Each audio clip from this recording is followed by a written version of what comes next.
ಕ್ರಿಸ್ತನನ್ನು ಪ್ರತಿಫಲಿಸುವಂತೆ ನಿಮ್ಮ ಆತ್ಮಗಳನ್ನು ವಾಕ್ಯದಲ್ಲಿ ಬಲಪಡಿಸುವ ಅನುದಿನದ ಧ್ಯಾನ. ಇಂದಿನ ಧ್ಯಾನದ ಶೀರ್ಷಿಕೆ ಹುಡುಕುವುದಕ್ಕೆ ಸಿಗುವ ಪ್ರತಿಫಲ.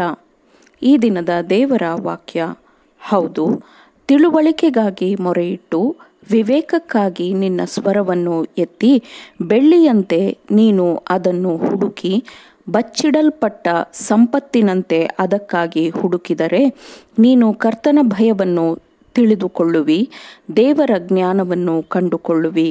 ಜ್ಞಾನೋಕ್ತಿಗಳು 2ನೇ ಅಧ್ಯಾಯ 3ರಿಂದ 5ನೇ ವಚನದವರೆಗೆ. ಶ್ರದ್ಧಾಪೂರ್ವಕ ಅಧ್ಯಯನ ಮತ್ತು ನಿಖರವಾದ ಪರಿಶೀಲನೆ ಇರಬೇಕು. ಸತ್ಯದ ತೀಕ್ಷ್ಣವಾದ ಸ್ಪಷ್ಟವಾದ ಗ್ರಹಿಕೆಗಳು ಎಂದಿಗೂ ಸೋಮಾರಿತನದ ಪ್ರತಿಫಲವಾಗಿರುವುದಿಲ್ಲ. ಶ್ರದ್ಧಾಪೂರ್ವಕ ತಾಳ್ಮೆ, ನಿರಂತರವಾದ ಪ್ರಯತ್ನವಿಲ್ಲದೆ ಯಾವುದೇ ಲೌಕಿಕ ಆಶೀರ್ವಾದವನ್ನು ಪಡೆಯಲು ಸಾಧ್ಯವಿಲ್ಲ. ಮನುಷ್ಯರು ವ್ಯವಹಾರದಲ್ಲಿ ಯಶಸ್ಸನ್ನು ಸಾಧಿಸಿದರೆ ಅದರ ಕೆಲಸವನ್ನು ಮಾಡುವ ಇಚ್ಛೆ ಮತ್ತು ಫಲಿತಾಂಶವನ್ನು ಎದುರು ನೋಡುವ ನಂಬಿಕೆಯನ್ನು ಅವರು ಹೊಂದಿರಬೇಕು. ಮತ್ತು ಶ್ರದ್ಧಾಪೂರ್ವಕ ಶ್ರಮವಿಲ್ಲದೆ ಆತ್ಮಿಕ ಜ್ಞಾನವನ್ನು ನಾವು ಪಡೆಯಲು ಸಾಧ್ಯವಿಲ್ಲ, ಅದನ್ನು ನಿರೀಕ್ಷಿಸಲೂ ಸಾಧ್ಯವಿಲ್ಲ. ಗಣಿಗಾರನು ಭೂಮಿಯಲ್ಲಿ ಅಡಗಿರುವ ನಿಧಿಯನ್ನು ಅಗೆದು ತೆಗೆಯುವಂತೆ ಸತ್ಯದ ನಿಧಿಗಳನ್ನು ಕಂಡುಕೊಳ್ಳಬೇಕೆಂದು ಬಯಸುವವರು ಸತ್ಯವನ್ನು ಪಡೆದುಕೊಳ್ಳಬೇಕು ಎಂದು ಸತ್ಯಕ್ಕಾಗಿ ಅಗೆಯಬೇಕು. ಅರೆಮನಸ್ಸಿನ ಉದಾಸೀನ ಕೆಲಸವು ಯಾವ ಫಲವನ್ನು ಕೊಡುವುದಿಲ್ಲ. ವಯಸ್ಕರು ಮತ್ತು ಯುವಕರು ದೇವರ ವಾಕ್ಯವನ್ನು ಓದುವುದು ಮಾತ್ರವಲ್ಲ, ಅದನ್ನು ಪೂರ್ಣ ಹೃದಯದಿಂದ ಅಧ್ಯಯನ ಮಾಡಿ ಪ್ರಾರ್ಥನಾಪೂರ್ವಕವಾಗಿ ಸತ್ಯವನ್ನು ಗುಪ್ತವಾದ ನಿಧಿಯೋ ಎಂಬಂತೆ ಹುಡುಕುವುದು ಅತ್ಯಗತ್ಯವಾಗಿದೆ. ಇದನ್ನು ಮಾಡುವವರಿಗೆ ಪ್ರತಿಫಲವೂ ಸಿಗುತ್ತದೆ, ಯಾಕೆಂದರೆ ಕ್ರಿಸ್ತನು ಅವರ ತಿಳುವಳಿಕೆಯನ್ನು ಚೈತನ್ಯಗೊಳಿಸುತ್ತಾನೆ.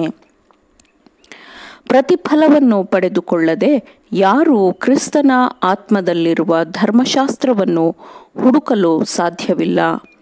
ಮನುಷ್ಯನು ಚಿಕ್ಕ ಮಗುವಿನಂತೆ ಬೋಧನೆಗಳನ್ನು ಹೊಂದಿಕೊಳ್ಳಲು ಸಿದ್ಧನಿರುವಾಗ, ಅವನು ಸಂಪೂರ್ಣವಾಗಿ ಅಧೀನನಾದಾಗ ಅವನು ದೇವರ ವಾಕ್ಯದಲ್ಲಿರುವ ಸತ್ಯವನ್ನು ಕಂಡುಕೊಳ್ಳುವನು. ಮನುಷ್ಯರು ವಿಧೇಯರಾಗಿದ್ದರೆ ಅವರು ದೇವರ ರಾಜ್ಯದ ಯೋಜನೆಯನ್ನು ಅರ್ಥ ಮಾಡಿಕೊಳ್ಳುತ್ತಾರೆ. ಸತ್ಯದ ಅನ್ವೇಷಣೆಗಾಗಿ ಪರಲೋಕದ ಪ್ರಪಂಚವು ತನ್ನ ಕೃಪೆ ಮತ್ತು ಮಹಿಮೆಯ ಮನೆಯನ್ನೇ ತೆರೆದಿಡುತ್ತದೆ. ಮಾನವರು ಈಗಿರುವುದಕ್ಕಿಂತ ಸಂಪೂರ್ಣವಾಗಿ ಭಿನ್ನವಾಗಿರುತ್ತಾರೆ, ಯಾಕೆಂದರೆ ಅವರು ಸತ್ಯದ ಗಣಿಗಳನ್ನು ಅನ್ವೇಷಿಸುವ ಮೂಲಕ ಮನುಷ್ಯರು ಉತ್ಕೃಷ್ಟರಾಗುತ್ತಾರೆ.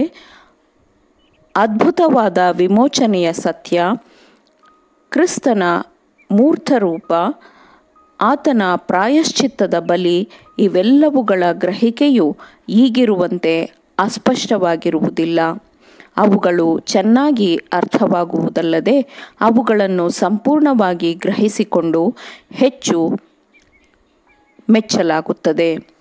ಒಬ್ಬನೇ ಸತ್ಯ ದೇವರಾಗಿರುವ ನಿನ್ನನ್ನು ನೀನು ಕಳುಹಿಸಿಕೊಟ್ಟ ಯೇಸುಕ್ರಿಸ್ತನನ್ನು ಅವರು ಅರಿತುಕೊಳ್ಳುವುದೇ ನಿತ್ಯ ಜೀವ ಎಂದು ಕ್ರಿಸ್ತನು ತನ್ನ ತಂದೆಗೆ ಮಾಡಿದ ಪ್ರಾರ್ಥನೆಯ ಪಾಠವನ್ನೇ ಅವನು ಲೋಕಕ್ಕೆ ಕೊಟ್ಟಿರಲಾಗಿ, ಅದನ್ನು ಮನಸ್ಸಿನಲ್ಲಿಯೂ ಆತ್ಮದಲ್ಲಿಯೂ ಕೆತ್ತಿಕೊಳ್ಳಬೇಕು ಎಂದು ಕ್ರಿಸ್ತನು ಈ ಪಾಠವನ್ನು ಲೋಕಕ್ಕೆ ಕೊಟ್ಟಿದ್ದಾನೆ.